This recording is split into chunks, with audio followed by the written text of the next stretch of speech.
పల్నాడు జిల్లా పెదకాకాని మండలానికి చెందిన తాడిపోయిన గోపి హత్యపై నిందితులను పోలీసులు అరెస్ట్ చేశారు.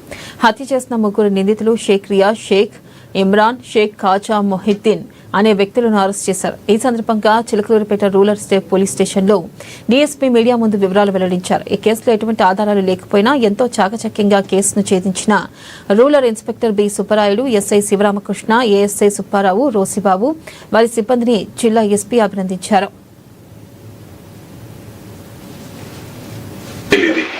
కింద ఉండేది ఈ వాచి డైలీ ఇలా కాలిపోయి అక్కడ పడి ఉందన్నమాట.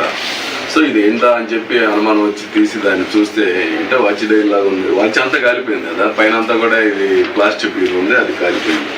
దాన్ని చిన్నగా కరిగించిన తర్వాత ఇది ఇలా, ఆ తర్వాత చిన్నగా కొంచెం కడిగిన తర్వాత ఇలా నంబరు ట్రేస్ అయింది. ఈ నెంబర్ వచ్చేసి క్యాషియో కంపెనీది అనమాట. అది ఇంటర్నేషనల్ ఫేమస్ కాబట్టి క్యాషియో.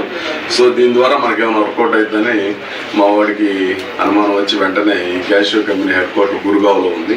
ఆ గురుగావ్కి ఫోన్ చేసి మాట్లాడి వెంటనే సార్ ఇట్లా మాకు క్యాషియో కంపెనీ ఈ నంబర్ వచ్చి ఎవరికి అమ్మారో మీరు చెప్పగలుగుతారంటే ఎస్ థానేలో ఒక షాప్లో అమ్మామని చెప్పడం జరిగింది. సో ఇమ్మీడియట్గా థానే వాళ్ళతో మాట్లాడితే అవును పలానా అతను కొన్నాడండి ఇక్కడ థానేలో పలానా డేట్లో అని చెప్పారు. థానేలో కొంటమైంది అని చెప్పి ఎవరు కొన్నారని చూస్తే ఇక్కడ పెదకాకాని దగ్గర ఈ డిసీజ్డ్.